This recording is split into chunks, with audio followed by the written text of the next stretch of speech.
All right, good afternoon, everybody. Welcome to the City of Toronto's COVID-19 media briefing for Monday, February the 22nd, 2021. Joining us today is Toronto Mayor John Tory, Toronto's Medical Officer of Health, Dr. Eileen de Villa, and Toronto Fire Chief and the General Manager of the Office of Emergency Management, Matthew Pegg. Mayor Tory? Well, Brad, thank you, and good afternoon. We are all preparing for the day when we can reopen safely and stay open safely.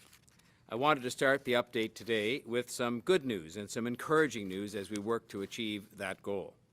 We are seeing a decrease in COVID-19 cases in Toronto long-term care residences, and this is the first sign that our vaccination efforts are having a positive and a significant impact. According to Toronto Public Health, we have seen a substantial decline in percent testing positivity among long-term care home residents, as demonstrated by the downward trend from 10.9% positivity as of the week of November 1st, 2020, to 0.6% as of the week of February 7th, as the vaccination rollout continued. As you know, the vaccination of long-term care home residents across the city by our healthcare partners began December 31st, and administering the second dose of Moderna for residents and staff was completed as of February the 16th. This is a good sign when it comes to the effectiveness of the vaccine. It shows the difference the vaccines will make when we have enough supply from the federal government and we can accelerate the further rollout. Our work to support the provincial and federal governments when it comes to vaccinations is continuing, all of it being done within a framework and a set of rules set out by the Government of Ontario. And that is why we need people to keep following the public health advice right now. Wearing a mask, keeping your distance from others, and staying home as much as possible stops the spread of this virus and the variants. We know from the latest traffic and cell data, mobile phone data, that people are in fact starting to move around more, perhaps thinking incorrectly that improving case counts mean that is okay. Unfortunately, it is not okay, and we have to redouble our efforts for just a bit longer to show the virus and its variants who has the upper hand and who's going to keep the upper hand until we can end the lockdown and move forward to a more normal life. I received a report from Transportation Services here at the City Hall this morning that showed that citywide traffic volumes during the morning peak increased significantly last week, probably as a result of the return to school. This was a similar change to what was observed at the start of the school year last September. It showed average travel times across the city were also higher last week, which staff believes may have been driven by the heavier snowfall during the course of the week. The lockdown has been working to reduce the number of COVID-19 cases in our community. But please, don't get complacent or give up on this work. And I know it's work. It's work to change your habits and to keep your habits the way they've been for so long now. But I can assure you that the changed behavior on the part of the vast majority of people in the City of Toronto is making a difference at keeping people healthy and at stopping the spread of COVID-19. We need to stay the course over the next 2 weeks. I am very determined to see that Toronto can start a transition at that time and not later. But that rests on the health advice. I am confident, though, that we can find a way. We can find a way to open safely and to stay open, which is extremely important that we can stay open. I think we need more of a plan to accompany that transition, including much more information for people about things like ways to shop smart. Ways to shop smart. Only go shopping once a week. Make it an efficient trip.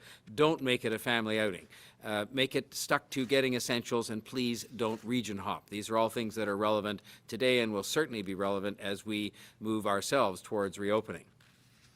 Throughout the pandemic, we have been committed to helping our city's restaurant and bar industry wherever we possibly can, to do everything that we can as a municipal government to support them and give owners the best chance to protect their businesses. That's why we created the CafeTO program last year and why we are bringing a bigger and better version of the program back this year.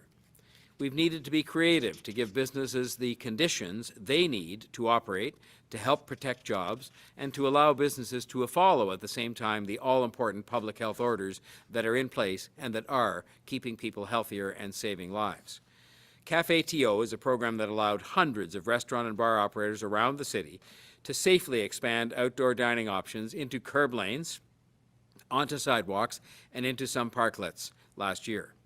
It helped to build capacity, to allow businesses to respect physical distancing at the same time, and allowed those businesses to generate much-needed revenue.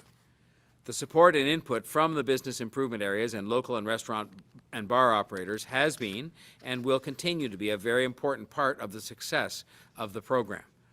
The CafeTO program in 2021 will feature improvements such as a clearer registration that begins earlier, an enhanced program guidebook, quicker curb lane installations, a renewed commitment to accessibility and safety, better communication with operators and encouragement to widen the participation in places like Scarborough, Etobicoke, and North York, and the potential for temporary platforms in some more locations.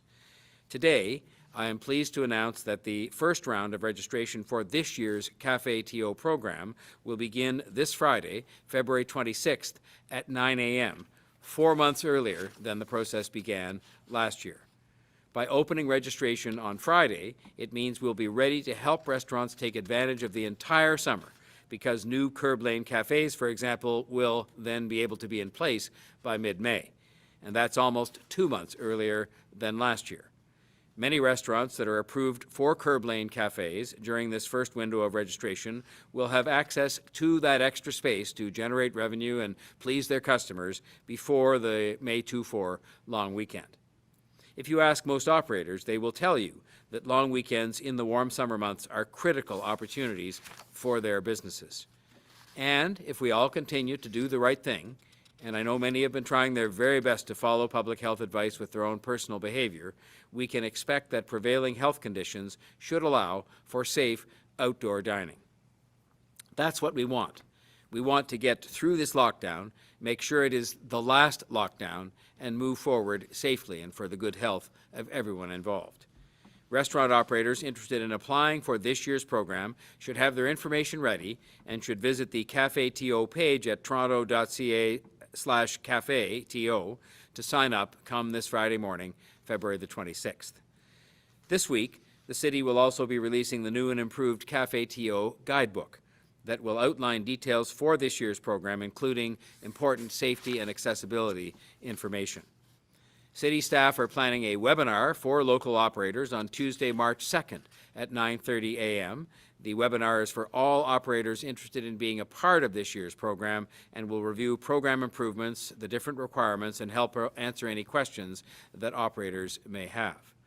And I continue to encourage all restaurant operators to add their restaurant to togotoronto.com. togotoronto.com is a site that was created by the city and by Destination Toronto, and it provides a free listing that lets people know where they can order takeout or delivery food options, and eventually it will also list patio locations. So again, that's togotoronto.com.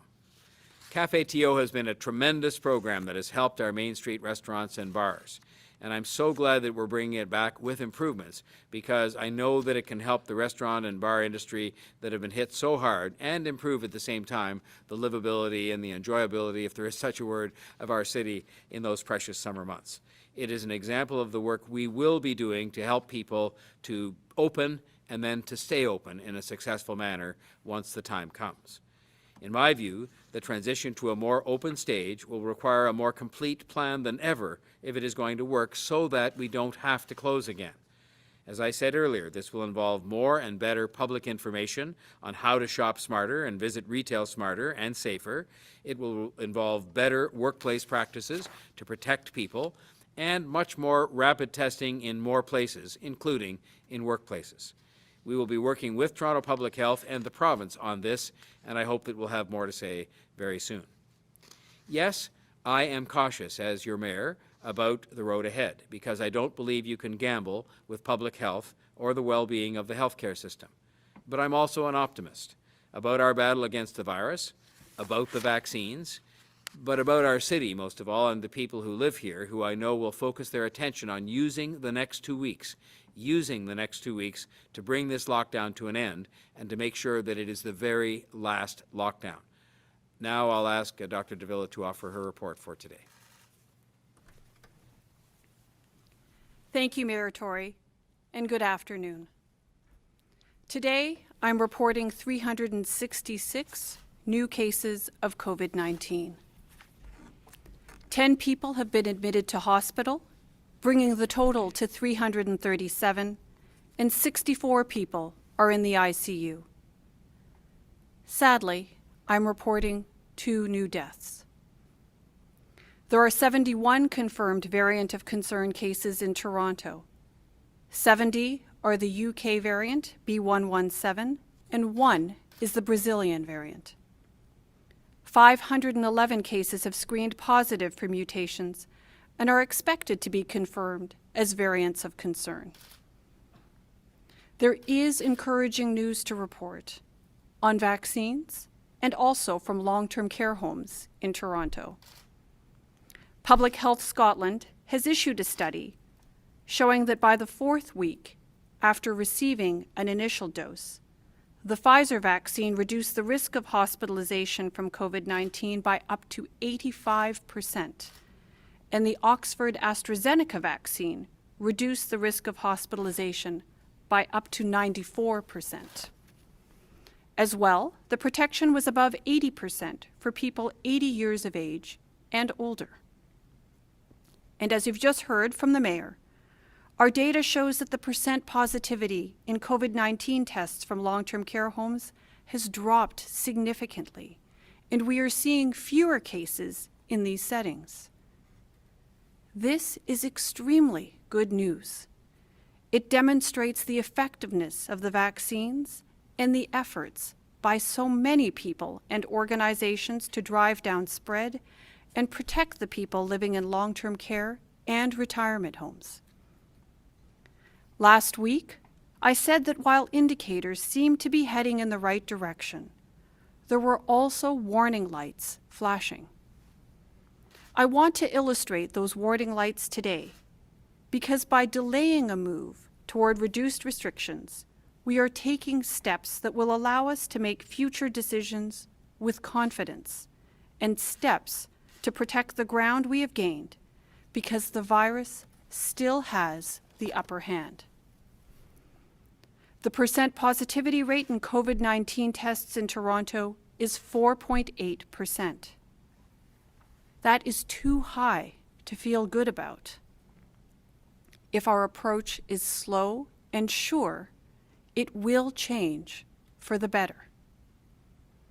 But we have seen before, here and elsewhere, that given the chance, the virus will take ruthless advantage of the upper hand and spread again, likely rebounding worse than before. The variants of concern strengthen its ability to do its worst, and in Toronto, we are seeing a steady increase in variants, particularly the UK variant, B117. On February 15th, I reported 39 cases where a variant of concern was confirmed. Today, the total is 71 in a week. The more telling number is the cases that have screened positive.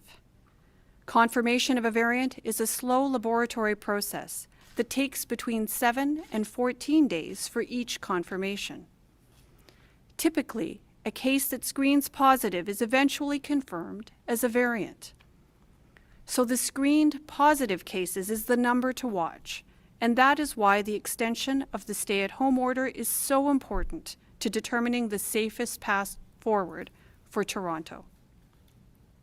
I first reported the screened positive figure on February the 18th at 341 cases. The total rose the next day to 384, and the next day to 438. It was 456 yesterday, and it is 511 today. Each day, it has increased, and I remind you about the nature of exponential growth, which is what we're dealing with. Exponential growth is a steady, stealthy lower level of growth until a point where infection rates explode, and the only real option is to ride out that wave of disease and hope for the best. In the United States, the death toll from COVID-19 will pass 500,000 people today, if it hasn't already. In Toronto, we have now passed 2,600 deaths. Since February 15th, we have reported 2,951 cases of COVID-19 in Toronto and seen almost 130 people admitted to hospital. We are not out of the woods yet. Many of you will have heard of Dr. Michael Osterholm, one of North America's foremost epidemiologists and a member of President Biden's Transition COVID-19 Advisory Board. Dr. Osterholm publishes regularly on COVID-19, and I respect his expertise. He likes to compare the threat of the variants to the idea of an incoming hurricane. And in real hurricanes, we've seen this tragedy time and time again. People know it's coming, but they act too late, or they don't act at all. We all know what happens as a result. 3 days ago, he offered this with regard to the UK variant in the United States, saying, "We're beginning to see the number of B.1.1.7 variants double every 10 days. This is exactly what happened in Europe before we saw the major surges." In Toronto, we have these amazing vaccines coming, slowly. And I know that there is a lot of understandable feeling about that. Nonetheless, they are coming, and certainly Toronto has put a massive amount of effort into being able to get you your shot as the supply grows. Medically, there is concern that variants could reduce the efficacy of the vaccines to some extent. The data aren't clear, but the risk is. At the beginning of my remarks, I told you about percent positivity rates that are now under 1% in COVID-19 tests from our long-term care homes. That's the power of vaccines. That's what I want for all of us. But in the meantime, we want to minimize the risk of diminishing their power to protect us. Yesterday was a beautiful day in Toronto. It was the kind of winter day that makes you yearn for spring, as well as the end of this pandemic. We have to remember, despite our exhaustion, our frustration, and our yearning, that we can be our best defense or our worst enemy when it comes to the resolution of the COVID-19 pandemic. The next 2 weeks are a critical opportunity to better understand where we are going, when, and how. The central question is, how will the variants dominate in Toronto, and what that will do to us and to our healthcare system. By understanding the extent of variants, we can plan for how best to go forward as the vaccine programs are implemented. With that, I'll turn it over now to Chief Pegg to deliver his remarks. Thank you, Dr. de Villa, and good afternoon. Our coordinated enforcement teams continue to work diligently to enforce the regulations relating to COVID-19. The City has taken formal enforcement action 2,158 times to date. This weekend, our enforcement officers continued to monitor compliance with the Reopening Ontario Act. As a result, 1 charge was laid against the owner and operator of a restaurant and bar, and 33 charges were laid relating to large gatherings. Toronto police officers from 52 Division also responded to a complaint of bottles being thrown from the balcony of a residential unit at a condominium on York Street. Officers attended the unit, which was being operated as a short-term rental unit, and observed 14 people having a party. 7 people were charged for failure to comply with the emergency orders, 4 people were charged under the criminal code, and 1 person was charged with offences relating to drug possession. Toronto Police also responded to an anti-mask protest at Queen's Park this weekend, resulting in 3 charges being laid under the Emergency Management and Civil Protection Act, 3 charges being laid under the Criminal Code, and 2 arrests being made. Inspector Moyer from Toronto Police is on the line this afternoon, should you have specific questions relating to these incidents. Our immunization task force continues to be hard at work, preparing our network of city-operated clinic locations such that we are ready to go when the availability of vaccine permits the opening of these clinics. The location for all 9 of the city-operated immunization clinic sites have been confirmed, and to date, on-site setup has been completed in 5 of the 9 sites. Setup operations are now underway in the 6th clinic and will continue weekly until each of the 9 sites are ready to go. Staffing of these clinics is also well underway, and we are in the process of onboarding and training the staff required to operate the clinics. The target set for us by the Province of Ontario is to be ready to open our 9 city-operated COVID-19 immunization clinics by the 1st of April, to coincide with the forecasted availability of vaccine.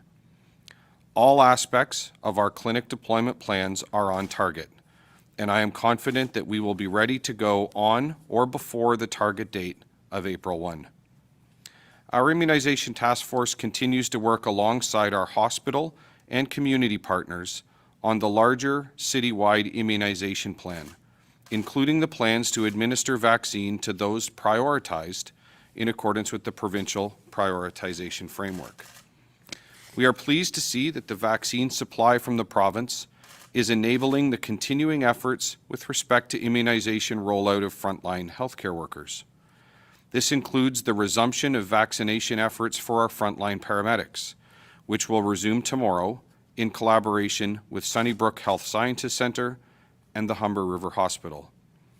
Also, in accordance with provincial prioritization, the vaccination of frontline firefighters who are directly involved in the response to emergency medical incidents commenced this morning in collaboration with Michael Guerin Hospital.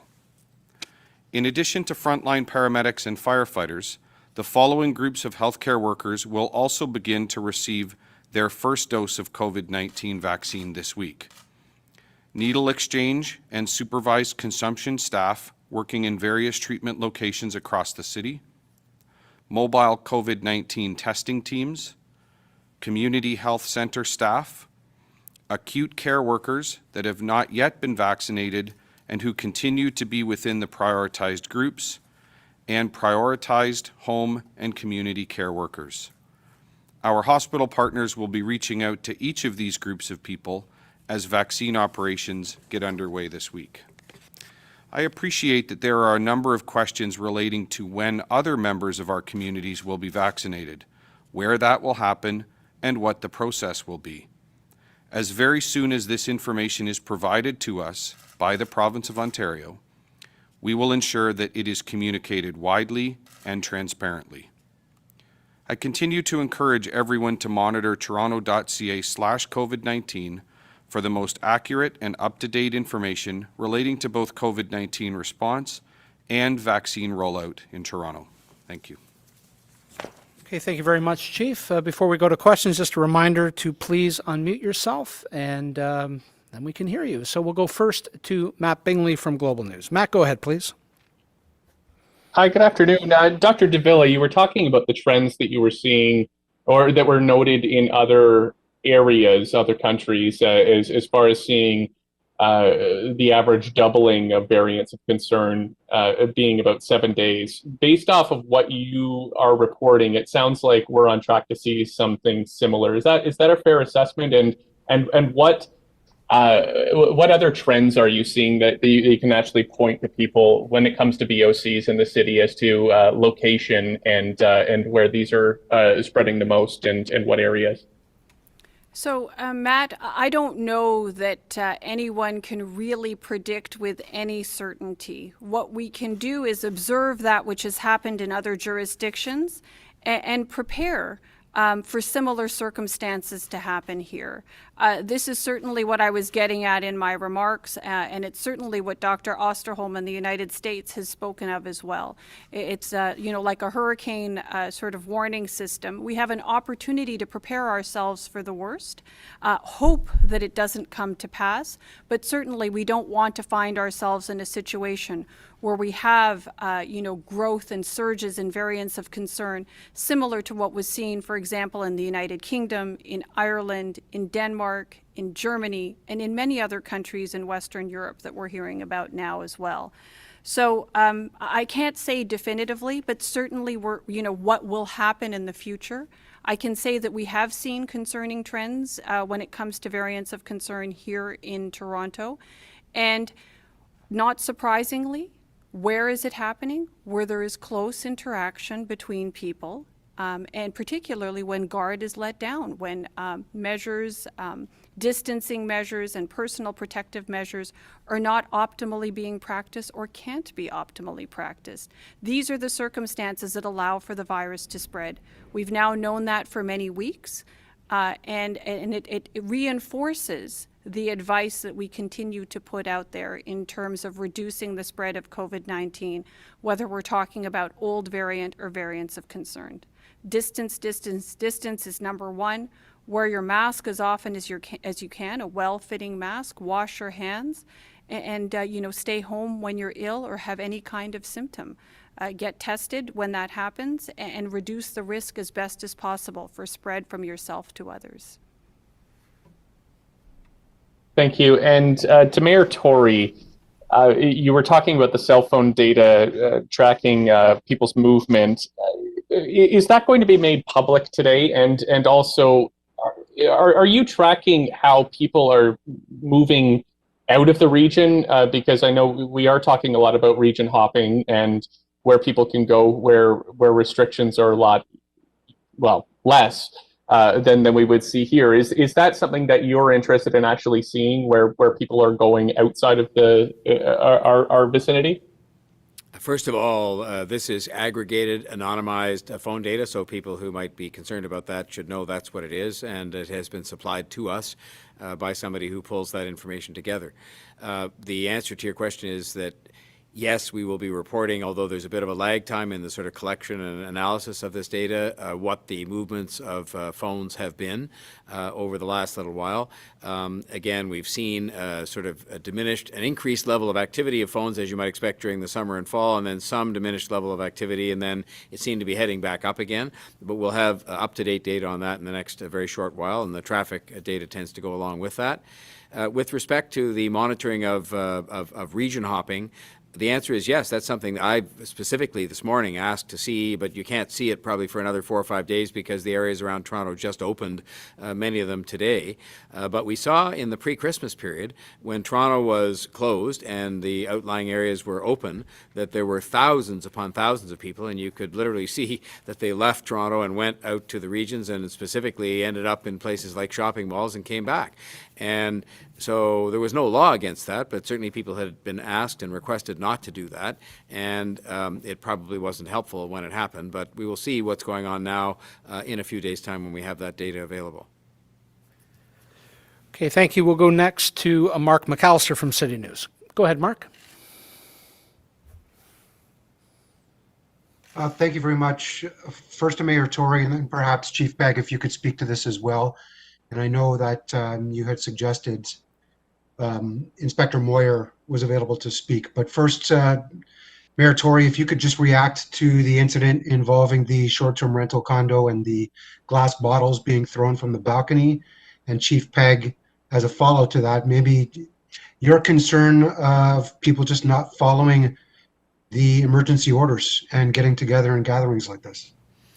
Well, I think the behavior itself of the throwing of the bottles off the condo building, ranks right up there with Chair Girl as just being among the most grossly irresponsible acts that we've seen during the course of the pandemic. Having a party with 14 people is, a bit down the list, but it's up there because it's against the law. And so some people have been, charged in connection with that, and in connection in particular with what I think is just negligent, irresponsible behavior in connection with the bottles. And fortunately, these are just people who are, just so beyond the scale of irresponsibility, it's almost unimaginable, and they're few and far between.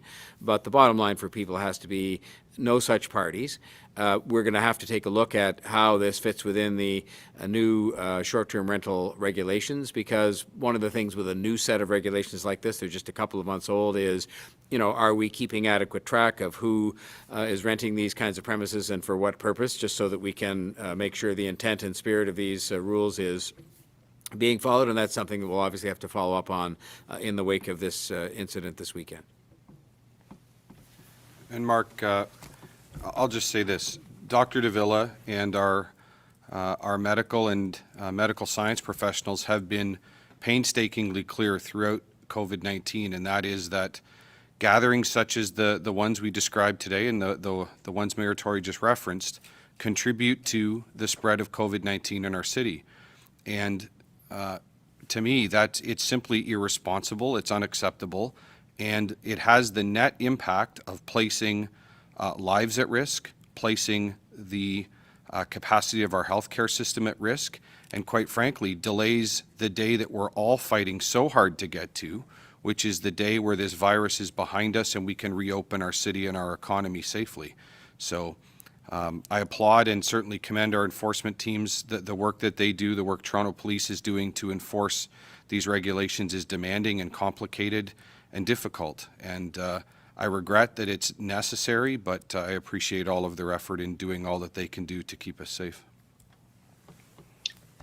And perhaps a question to both of you again, and I apologize for splitting this up, but Mayor Tory, do you think more needs to be done in terms of policing short-term rentals beyond maybe the new rules that are in place from the city, in terms of making sure that these platforms are somehow responsible or have the ability to police during this time? And Chief Pegg, on the enforcement note, is it enough to get a complaint from somebody in that condo and then responding to that complaint, or does there need to be more proactivity? A question that we've brought to you many times. Good work on the 3-for-2 deal there, Mark. Thank you. I will just say this. We brought forward and passed those regulations for a reason, and that is because there was kind of a misuse of this opportunity to have short-term rentals, both on the part of who was doing it and creating areas in neighborhoods and inside condo buildings where it was just a constant kind of circus parade of people coming through, having parties and disrupting people's lives.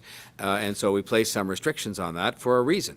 And I think it's too early to say whether the enforcement activities, as we move from education to enforcement early in the new year, whether that enforcement effort has yet been enough.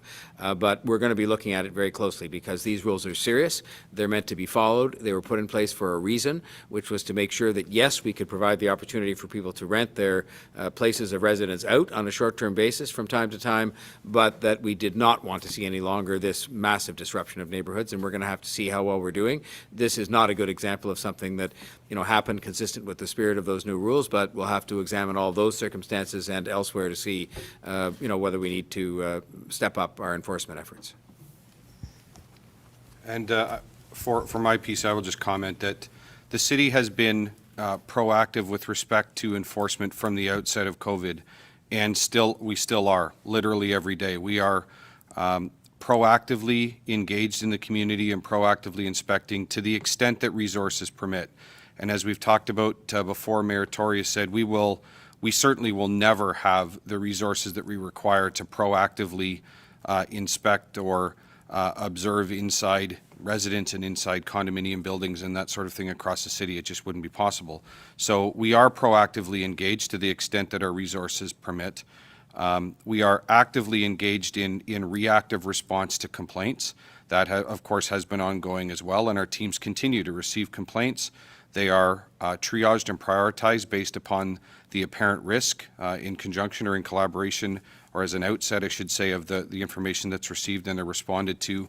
And then, as we talked about earlier, enforcement action is taken based on the independent investigation of the responding officers based on the circumstances and conditions that exist at the time that they're there. So We're never going to have the resources, Mark, to proactively inspect or enforce every street corner or every nook and cranny of the city. There's a balance there that requires cooperation on the part of all of us to get to the desired destination. Right, thank you, Chief. We'll go next to Ashley Legasic from News Talk 1010. Ashley, go ahead, please.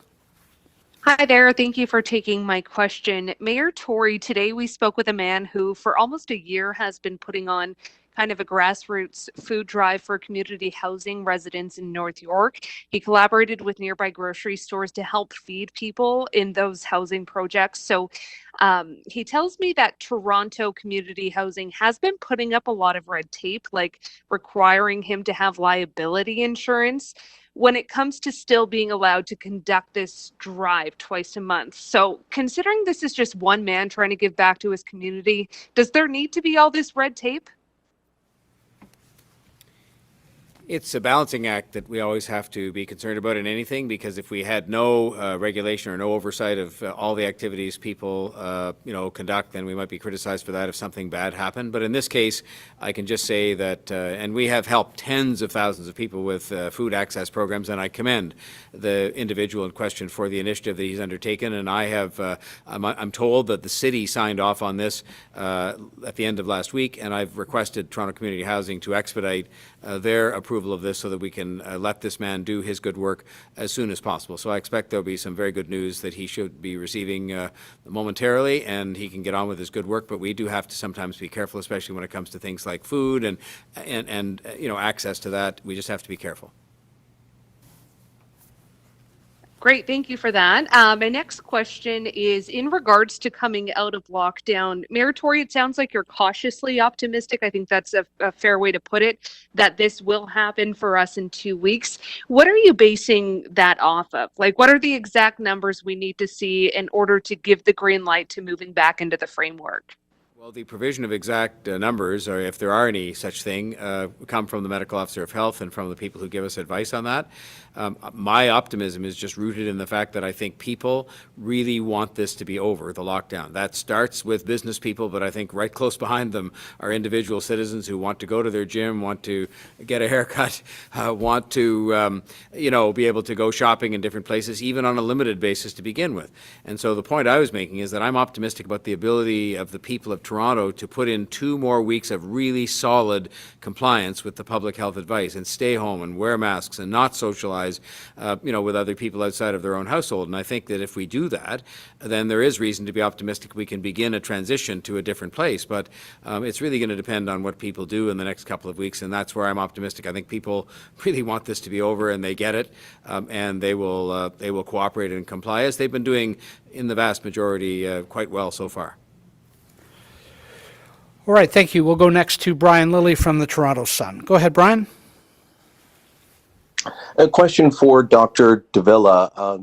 Dr. de Villa, your organization suspended contact tracing, except in certain settings like long-term care, at the beginning of October. And as far as I can tell on the city's COVID-19 dashboard, still not engaged in widespread contact tracing. If we are going to come out of this, we keep hearing that is an important tool. So where is the city? Where is Toronto Public Health in terms of engaging in contact tracing, especially in light of your concern over the new variants?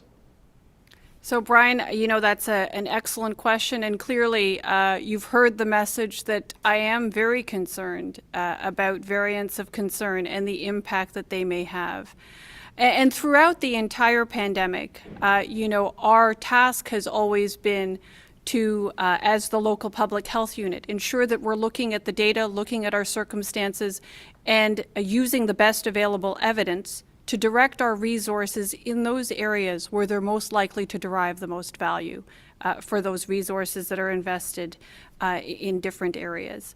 And so when I look at what we've done, we started off with 50 people within our case and contact tracing. That has now grown to more than 900 people working in this area. And we've, increased the use of technology. We developed our own database for case and contact management. We have increasingly brought on new staff and partnered with other health system partners and with the province as well to ensure that we are able to do as much as possible given the circumstances. So we have invested a lot of time and effort in this, and we're going to continuously do that. That's what we do. We're constantly assessing the situation, making determinations as to how best to use resources to deliver the most value. And right now, when it comes to variants of concern, we're focusing our efforts in these cases, in variants of concern, and particularly in the highest risk settings, congregate settings where people are actually together in larger groupings, because this is where a new variant that has increased transmissibility really has the capacity to take off and explode. This is what we've seen in other jurisdictions, whether we're talking about the UK, Ireland, Denmark, or Germany. So we have, every reason to believe that that would be the same kind of circumstance we need to be very, very mindful of here. So when I look at variants of concern and when I think about their increased transmissibility, you'll note that we're focusing our efforts on that. But the best thing that we can do in order to allow for case and contact management and for vaccines, the other tools that are useful to us in these settings, to be most effective, what we need to do is to continue to keep our distance to the greatest extent possible. We reduce case counts overall. It allows for case and contact management to be most effective, particularly given that we know that these new variants are even more transmissible than what we saw before in the fall. And it also allows for the greatest opportunity for vaccines to really deliver their maximal effect and get us back to where we would like to be, which is life more like we knew it before COVID. You didn't really answer as to whether the city is involved in doing or will soon resume mass contact tracing. So I'm wondering if you could address that. But my follow-up would be your comments on variants of concern seem at odds with the mayor's optimism for coming out of lockdown in a couple of weeks' time. So given your concern, given what we saw in the federal modeling and warnings from Dr. Tam not to lessen any restrictions, do you foresee asking for an extension of lockdown measures, or you yourself keeping them going if the province does relax any restrictions for Toronto? So, Brian, I think I've learned for sure over the course of my practice that, best not to make, and I guess I'm not the only one who said this, best not to make predictions, or that predictions are very difficult, particularly about the future. And especially when we're talking about variants of concern, which actually have given rise to a new pandemic. This is a different phase of the pandemic, one about which we are still very much in the learning phase. The experience from other jurisdictions would suggest that certainly a great deal of caution is necessary. But I think what you heard the mayor speak of was optimism around the capacity of the residents of Toronto to do what's necessary. And we know that what's necessary in terms of controlling the spread of COVID-19, including new and emerging variants of concern, is about distance. It's about maintaining distance to the greatest extent possible. The more we are able to maintain distance from each other, to limit our interactions as much as possible to those with whom we live, the more we're able to control the spread of COVID-19 in our city, whether they're old variant or new variants of concern. And the sooner we will be able, as Toronto Public Health, to be able to more fulsomely engage in broad-scale case and contact tracing, because that is a measure in the public health toolkit that is most effective when numbers are actually at a reasonable level. Add to that the new tool of vaccines, and as I mentioned in today's remarks, we have a lot of optimism hung on those, and lots of good reason, I should say, to be optimistic about vaccines. We're seeing that even after one dose, the benefit that's conferred by these vaccines is remarkable. So I think when we put this all together, there are lots of reasons to be optimistic, but it does mean the continued vigilance with distancing, with mask wearing, with all the measures for self-protection that we've been speaking out of for the past weeks and months now. All right, thank you. We'll go next to Mark Douglas from 680 News. Hi, Mark. Go ahead, please. Thanks, Brad. Dr. de Villa, just to follow up quickly on that comment you made about the hope you can get in vaccines and how remarkable even just one dose is. Regarding this less than 1% positivity rate in the long-term care homes now and how it shows the power of vaccines, is the vaccine exclusively to thank for this low rate today in the long-term care homes? Can they really have that much of an effect that quickly? Well, I would never, characterize the progress that we're seeing to only one thing. Certainly vaccines have made a significant difference, but I don't think that takes away from the many practices, infection prevention and control practices, and all the efforts that have been put into reducing the potential for transmission of COVID-19 within long-term care homes. And, with that in mind, I would suggest to you that, getting us beyond this phase of the pandemic in a similar fashion will take a concerted effort. It will take a series of tools working together in order to actually really significantly reduce the spread and transmission of COVID-19 and get us to where we want to be, which is getting our city back and getting back to life more like we knew it before COVID-19 was part of our vocabulary. You sort of led into my next question there on the topic of getting back to normality here.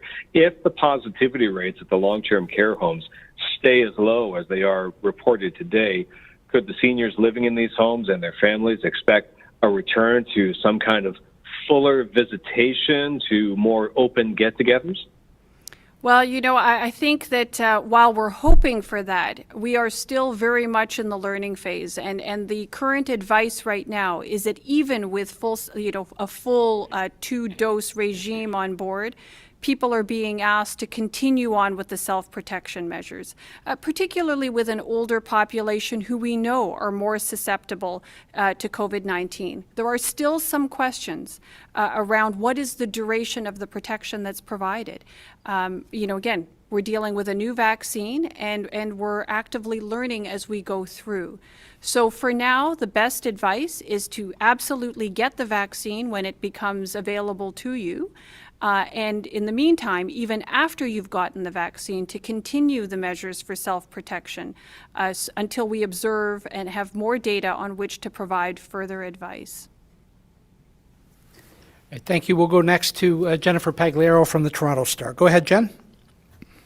Thanks, Brad. Good afternoon, everyone. I wanted to start with Dr. de Villa. We've seen, as the stay-at-home order continues, that it's been particularly challenging, and there have been more questions from small business owners. And I'm hoping you could speak specifically to their concerns. Their feelings are in the red zone that some of our neighboring regions are in, with strict protocols on who could go in and out of businesses that would allow people to stay apart but still allow their businesses to survive. And so I'm hoping maybe you could speak to them as we continue to have this stay-at-home order in place.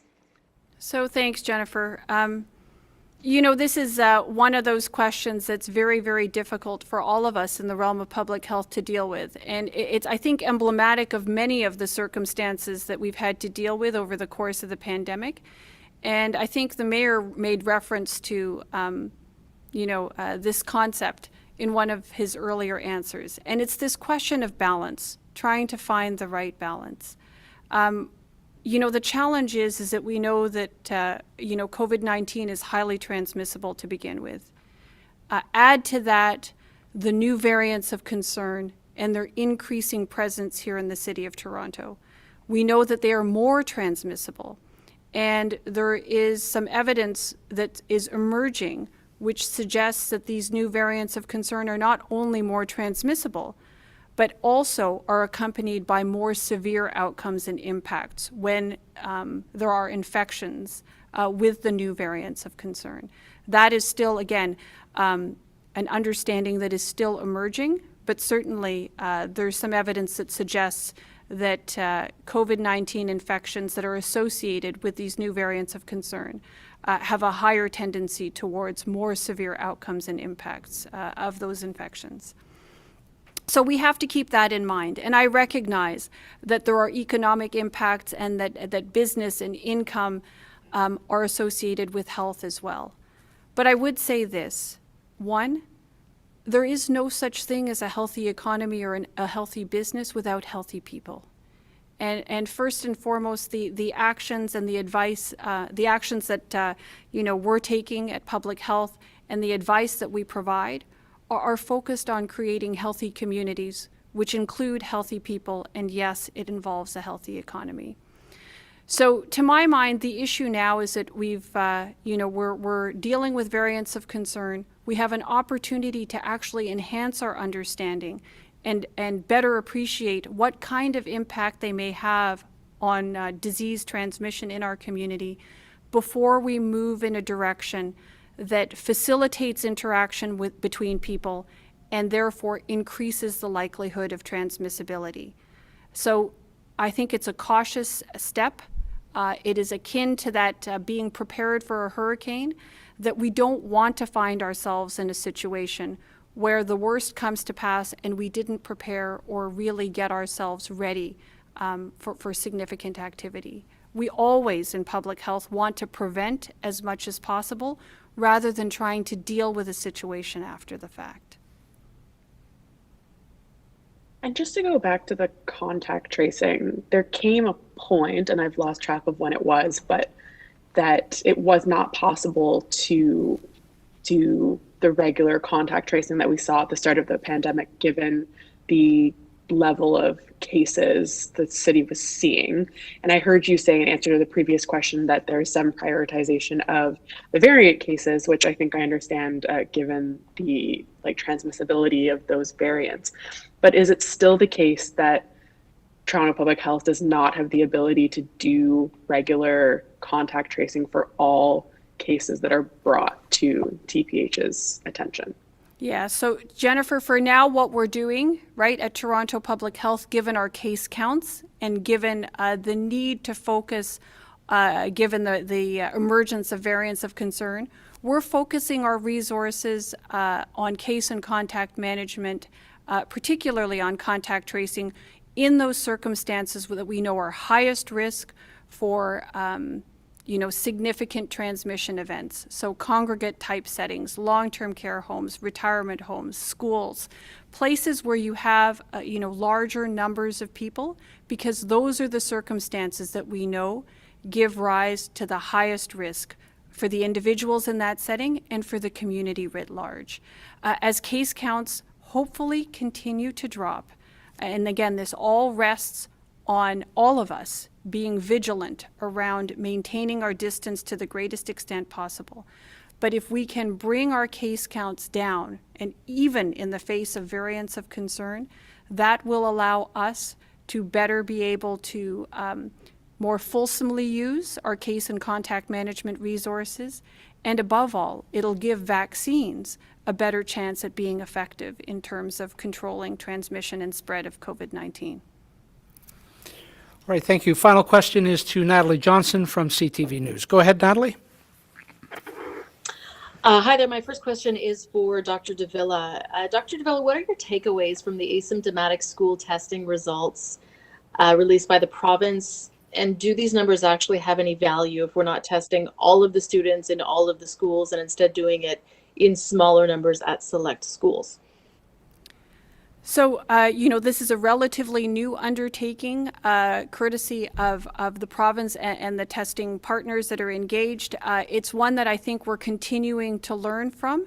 But I would say this, our current understanding of COVID-19 within our schools is that, look, whatever we're seeing within the schools is a reflection of what's happening in the larger community.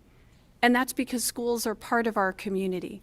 So what it all comes down to in the end is our continued vigilance as a community to the greatest extent possible to minimize our interactions with others, particularly those with whom we do not live, to wear our masks as much as possible, to do all those self-protection measures that we've spoken about, that I've spoken about for many weeks and months.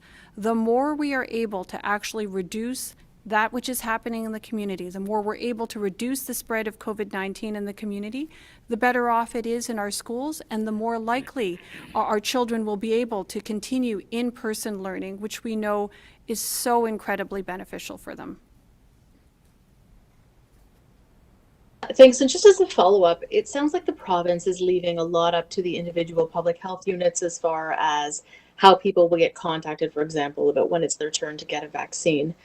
Especially for the over 80 age group, and certainly while the portal is still under development. Will it be Toronto Public Health who will be contacting the people over 80 to start? What are the next steps for that age group there? How does TPH play into that? Well, as you know, the province is responsible for creating that prioritization framework and identifying which populations should be vaccinated in what order. To date, we are, having ongoing conversations, as I'm sure and as I know other local public health agencies are having in concert with the province.